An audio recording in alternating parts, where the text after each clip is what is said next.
Hey, how's it going, everybody? Thanks so much for coming to another installment of Moon Landing and the Launchpad. My name is Chris, and today we have a very, very special guest with us.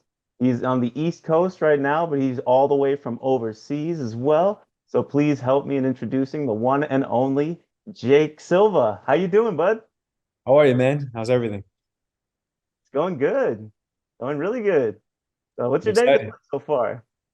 It's been great. It's been great. I just finished another song. I have a release coming out next Friday, so I'm preparing everything to set everything up for next Friday.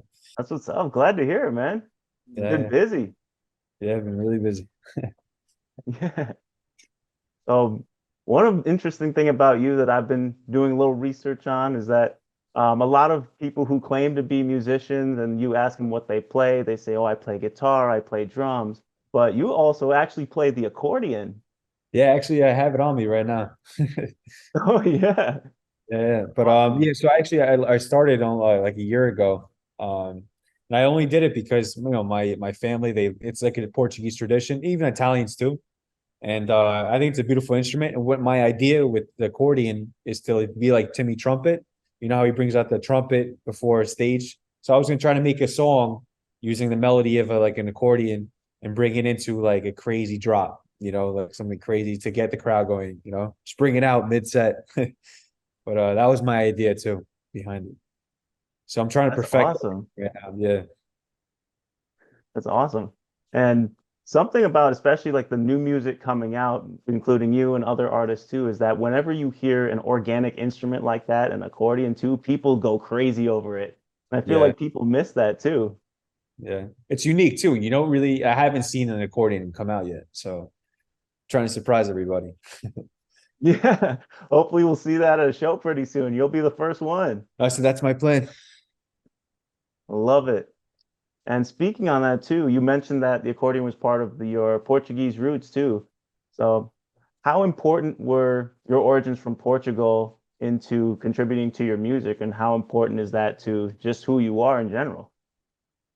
So my roots, I think it contributes to my personality. So I think that, like I learned from day one to always be respectful no matter what. However you feel about that person, you always be respectful, always treat people the way you want to be treated. And like I always put family first. For example, I would always cancel a gig to go to a family event or whatever. And my family, in the other hand, they always support my music, support me, with my career, and any way I need help or whatever, they'll always be there for me. So it's a good, that's how I grew up. And also, my uncle Carlos used to play all over Portugal, so he taught me how to DJ, and then my cousin Mike taught me how to produce. So it runs in the family, yeah, the music. But It's yeah. awesome. And speaking on that too, and you mentioned family was very important to you, and I saw that in some of the things that you were posting, and even you being the youngest of triplets. Is that right? The oldest. The oldest, my Yeah, mistake. oldest But by was 2 minutes. was it kind of a struggle being the only boy amongst your siblings, or were you just their protector? I was protective back then, but now I'm not as protective as I used to be. But no, I love having sisters. They're a blessing, and they always come to support too. And they're actually going to become doctors, both of them. So it's a blessing. It's a blessing to have them. It's a blessing to have them by my side. And also it makes you the favorite child. You're the only guy. You know, Absolutely. And yeah. let you get away with easier pranks on them too, like the chicken leg on TikTok. But yeah, yeah, yeah. Yeah. The love and hate relationship. It's there too. I love that. So let's dive into music a little bit too. So obviously there are a lot of people who know you, especially on the East Coast with your takeovers in New York City and Long Island and even New Jersey. But even now today, there are a lot of people who are seeing you for the very first time. So take us on your journey through music, like how you got started and what helped you get to this point. So I started when I was 12 years old. I My uncle bought me my first DJ gear. He bought me the Tractor S4, and he taught me how to mix. And then he also taught me on his vinyls. He used to have the old school vinyls. So he taught me how to, mix by ear, like the old school ways, like the real way how to DJ. So, that was a pain in the ass, but, I appreciate every second of it because now you become like really, really good at it. And then I started producing when I was 20 years old with my cousin Mike on Ableton. And so when I first started out, I was working private events. I was working my own private events. So I bought smoke machines, confetti machines. I would make like a whole party out of it. And then this Sweet 16's weddings. And then I worked with an entertainment company, Vivo Entertainment. And they booked me for all those type of like gigs. And I think it makes you like very well rounded. It makes you learn how to read a crowd because you play every genre and you have to like read like, all right, like now the crowd wants Spanish music before they wanted classical music, whatever it is. And then it started getting to the city 3 years ago.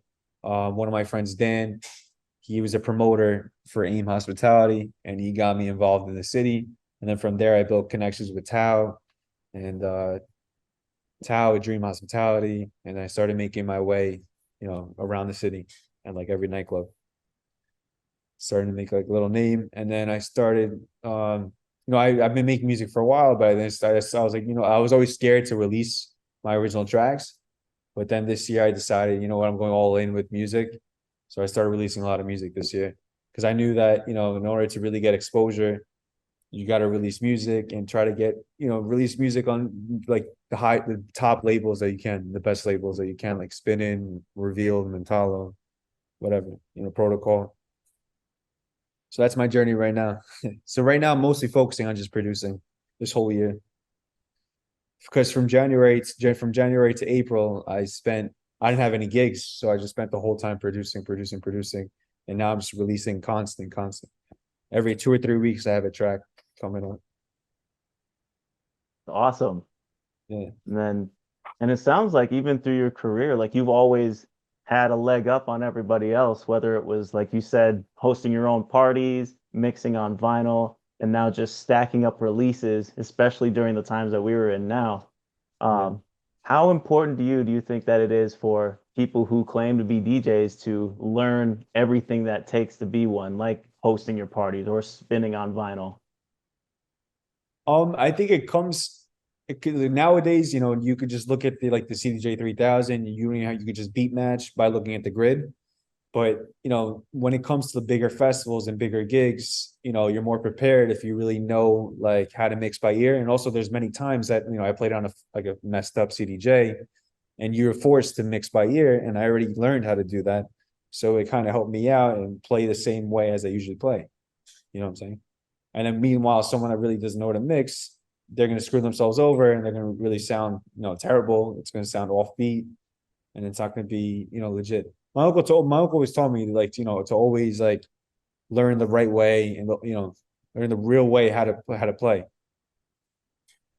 because it's Absolutely. it's only gonna help you. It's only gonna. I used to cover the CDJ. We used to cover the CDJ with what's it called? I don't know. I'm blanking out. Like a plate, like a not a, like a plate cover, and we used to just like use it on both sides, and we used to like, mess around with each other. All right, let's see who could do this, and then we keep on going back and forth, me and him, switching side by side from deck 1 to 2, nonstop until like we got it. And he would screw me up. He would adjust the BPMs, and I wouldn't be able to see it, and then I would go and try to screw him up, and then if we both got it, we're competing with each other. So that's how I learned the old school way. Yeah. That's awesome. And that competition also motivates you to even help others improve too amongst your peers. And I think that's a very important element too. And there was also a wholesome moment that I saw. I believe it was you and your uncle. You were teaching him how to play on the 3000s. Was that right? Yeah. Yeah, I loved seeing that too. Because he's not used to the new technology, so it was a learning experience for him. Yeah. It was like just way too many buttons. Yeah, he still got the hang of it. You know, Oh you still yeah. once you have it, you always have it. And it's like riding a bike, right? Exactly. Muscle memory. For real. And one thing that I love about your music in particular is that it's not just one style of house. You have a whole variety of different styles you do, whether it's melodic or tech house, and even the groovy sounds that get people moving on the dance floor. And your music makes every day feel like summer to me, which I like a lot. What inspired you to create all of these different sounds, whether it's high energy or groovy bass lines, and how much does it come from the roots from Portugal and even stuff that you learned here in the States? For me, a lot of my music just comes from like inspiration. Like I would just what I do is, I like to like either go for a walk or go for a run or go to the gym before I start, get into the studio to clear my head. And then what I would do is I would like listen to a couple of music, listen to a couple of different tracks, and then get ideas from different tracks, and then use that as inspiration for my own music. And I right now I'm actually in the beginning of the year I was experimenting with different genres of music, like you were saying, tech house, melodic, and like commercial house. But for right now, I'm getting into melodic and more like melodic techno right now. So that's my like drive for the coming months. Nice. And just that experimentation and sound, like you said earlier, got you all of these looks from different labels like Spinnin, Revealed, Protocol, even Loudkult as well. So, how important was it for you to use those as steps up in your career? And what did it feel like just to get those looks from those labels? Well, for me, it's an accomplishment because I know it's very tough to get accepted by them because I've tried many times before, and I like 9 out of 10 times you get rejected. But then once you start seeing yourself getting accepted by these very well-known labels, you start to realize that you're starting to get to that level that you could start maybe competing with the bigger guys, or start making music with the bigger guys, or collabing with the bigger guys, working with the bigger guys, and you start getting recognition with the bigger guys. Like for example, Laid Back Luke, I have a remix coming out with him September 1st. So you start getting recognition with them. He invited me out to go here and play. He's gonna be in New York City August 5th. So it's gonna be a good time. And I think he's gonna That's actually huge. I think he's gonna play the remix live too. So I think that's why he wants me there. Nice. That's special, man. Yeah. Especially from a veteran like laid back Luke. I mean, I couldn't imagine getting support from him like that. Yeah, I remember I used to listen to Turbulence back then when I was playing at the bar mitzvahs. I used to play that all the time. And now it's reality. Absolutely. And while most people on the East Coast know you as Jake Silva, there are also people who first heard about you as DJ Barracuda. Yeah, yeah. And That was how did that come about? so DJ Barracuda. So my last name is Barroca. So when I first started out, I don't know how I keep really actually I heard the song Ooh Barracuda, and I was like, oh, let me make a sample out of this. And I would always attach that to my sets, ooh, Barracuda. And then like I would just like, I just got the name DJ Barracuda, and I would have like a fish, like a little Barracuda as my logo. But that was only when I was working at like the dive bars and stuff like that. But when I realized like, all right, like all these artists like Dimitri Vegas, Martin Garrix, they use their actual name. So I was like, oh wait, my middle name Silva is actually a cool name. It's catchy and it's short. It's short and sweet. So I was like, all right, Jake Silva actually sounds cool, and I got a lot of opinions about it. So then I rebranded to Jake Silva, and I stuck with that ever since. When I started getting into the city, I started rebranding myself into Jake Silva. But when I was playing in Long Island, I was mostly DJ Barracuda. Nice. And with that rebrand from DJ Barracuda to Jake Silva, how has that helped you evolve, whether it was your branding or just sound wise? Honestly, people would take me more serious as Jake Silva. I think DJ Barracuda was a little like corny, a little corny, like a little like childish. So Jake Silva sounded cool, and then like people actually liked saying it. Like I remember all these promoters were like, "Oh, Jake Silva's here!" Like they like to. It's a smooth name. Also, I heard Jake Silva last night. It's cool. It's like a cool. It has a nice flow. It has a nice flow to it. So it took me a while to pick a logo, but I finally picked a logo too. Jake Silva logo. I was going through different logos all this. I was going through 1001 words, and you just check out different fonts. I mean, 1001 fonts. You check out different fonts for your name, and I finally picked one with like the Superman kind of logo. Yeah. Yeah. And I'm working with artists in the past too. I know one of the hardest things to choose is like which logo is the coolest too. Yeah. Because there's so many. There's so many you could do, but then no, but there's you could always still change. But for right now, I like what I have. Absolutely. I think it's awesome. Yeah, it's And different. then from your takeovers on the East Coast, like we talked about earlier, New York, New Jersey, and then Long Island, how has building on those shows helped to have you take over those areas and get your name out there in such a short period of time? The best way to do it is I think that you have to, make quality music, make quality SoundCloud mixes, because people love to hear SoundCloud mixes before they go to the gym or stuff like that. And then also, you got to really perform. You got to like make your name by really performing. Like I love, for me, the biggest satisfaction is after like an event or a gig, people text me that was an awesome set, loved your set, stuff like that, because that gives me drive to do better and better and better. And for me, like my favorite part of obviously is just playing. I love to play. I love to perform.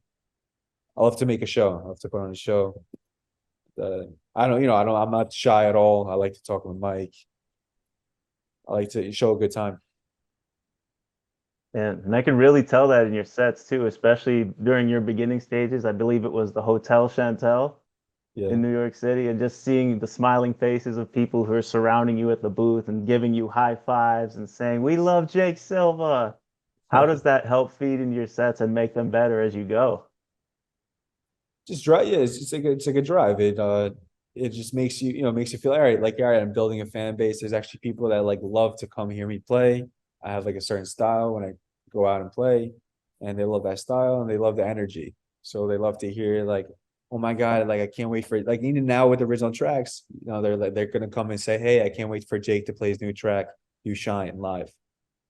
Because they're gonna expect you, now you have like a brand, they're gonna expect you to play the original tracks live too. Also, you could play, IDs that you have coming out in the future. I like to tease new remixes that I'm making that are going to come out in the future. I like to tease new music. So it's always bringing like, and also like whenever I hear, cool like edits or mashups from record pools too, I like to tease it in my sets. So every set's different. So it's like, it's even if the same groupies come, it's always gonna be something different to build excitement. Yeah. Absolutely. And was it true that you originally started off as an open format DJ?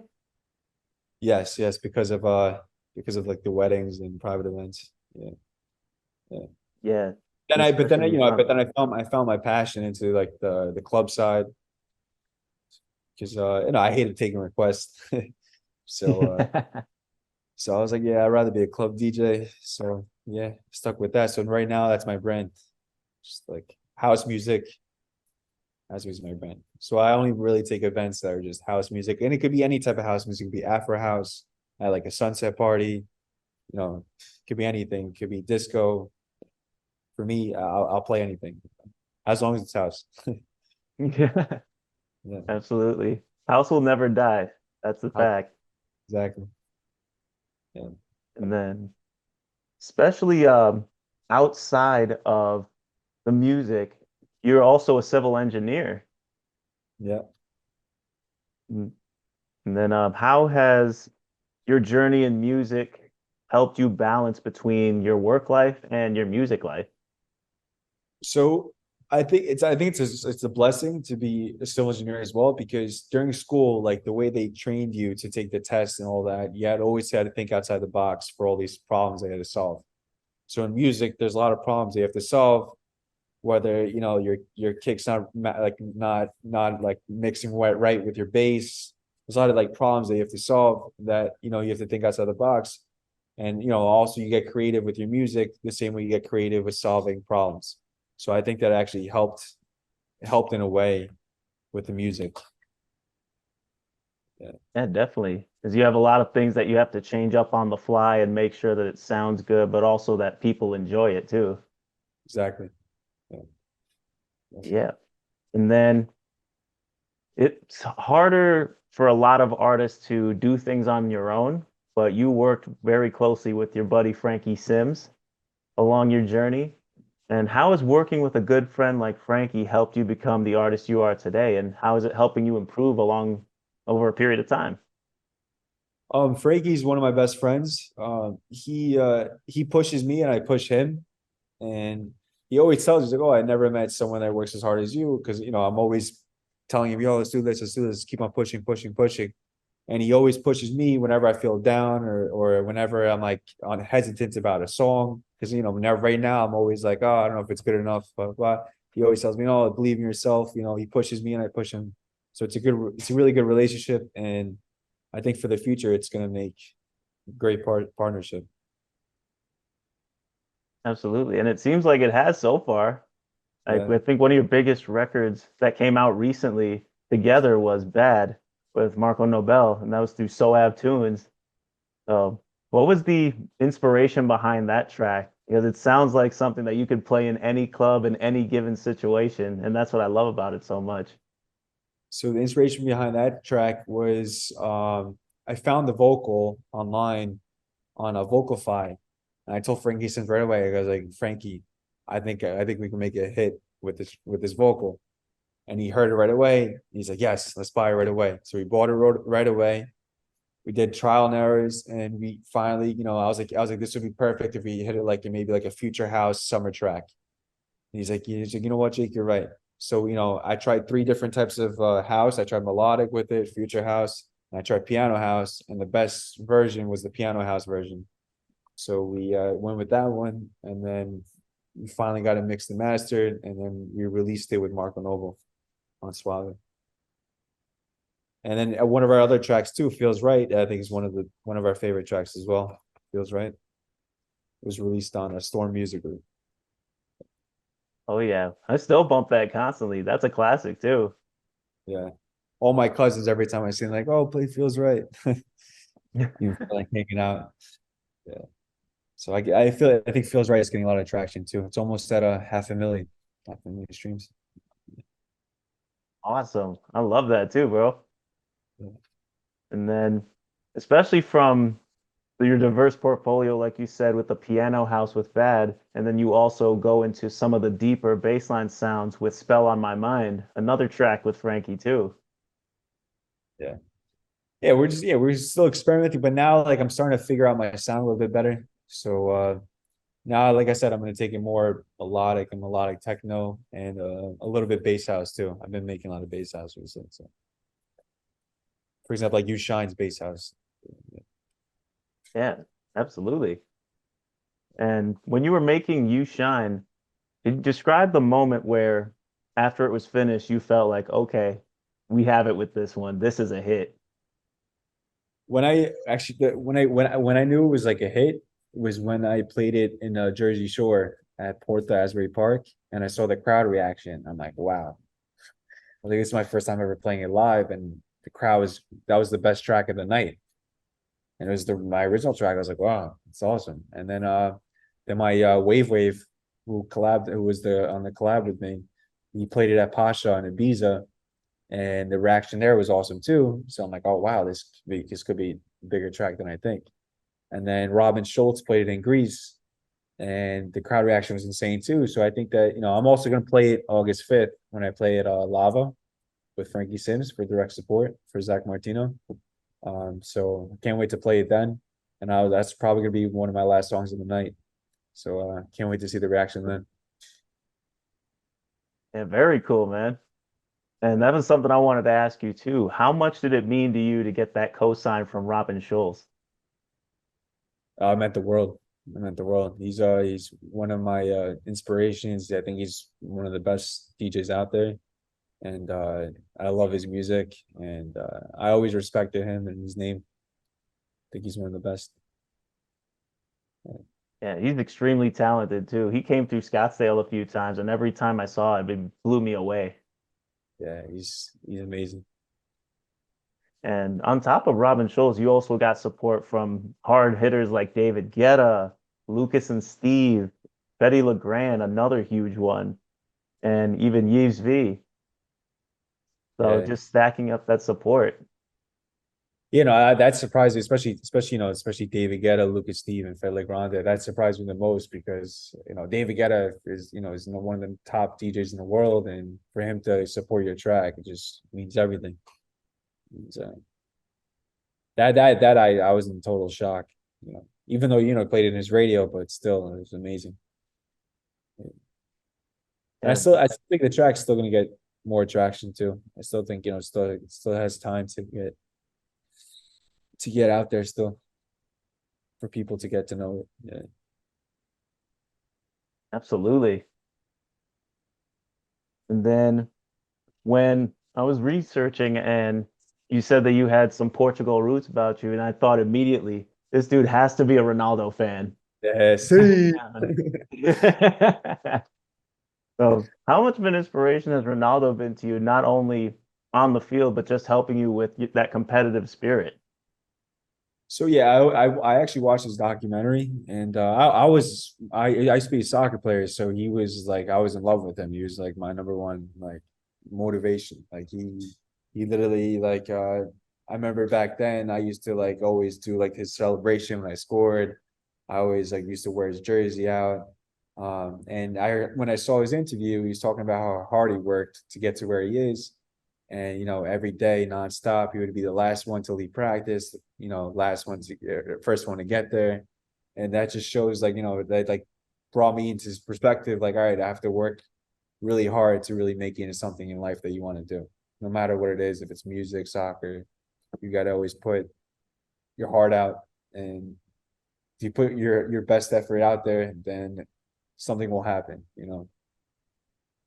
You never know, and also you never know until you try. He failed in the beginning when he was 12 years old. You were saying he was too skinny, blah blah. You can't like let anything like in your head gets into your head. You just gotta keep on going and going. And then I think especially in the music industry, you have to have one of the strongest minds mentally. You gotta like be able to not have soft skin and take everything with a grain of salt and always move forward. You know, because as many times throughout your career that people like promoters like, oh, like he didn't sell enough tickets or he wasn't good enough or whatever, and you just gotta keep on moving forward, so you build that name. You know, Absolutely. that's And my this big industry is not advice. That's my biggest advice for like a new artist. absolutely because this industry is not for everybody. Yeah, yeah. It's not. You got to keep on. You just got to keep on moving forward, and like I said, just never let anything get to you. Never. Exactly. And then do you follow the Portimao Grand Prix out of Portugal? The Formula One racing? No, no, I actually don't. I don't. Oh no. No.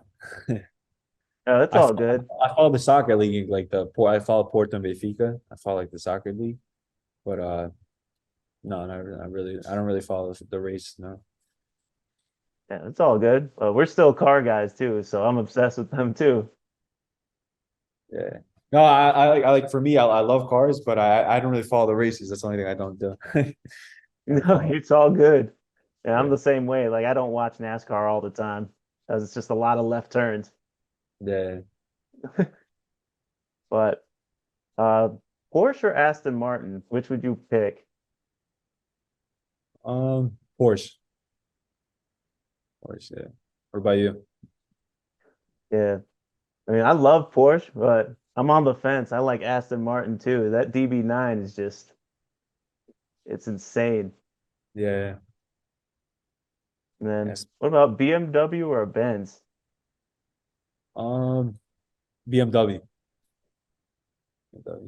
Yeah. Actually, I want to get a BMW M4 if I ever have enough money. I want to get BMW M4. That's my favorite, one of my favorite cars. Oh yeah, that's the dream. It's gonna happen.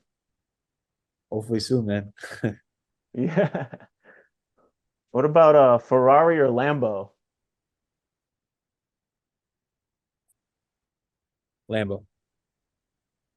Yeah, Lambo. that's my first choice too. Nice.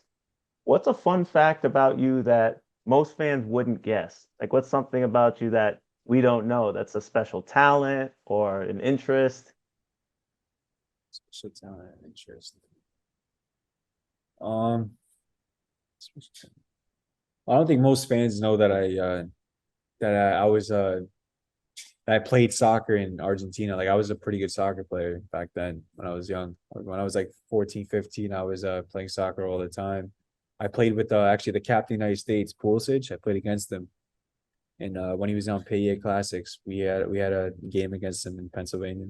And then I played in front of Klinsmann, the old US soccer coach. And we played in Italy as well too. We had a tournament in Italy and Argentina. It's cool. Nice. Yeah, I used to love soccer, but then yeah, I got hurt senior year and I never was the same.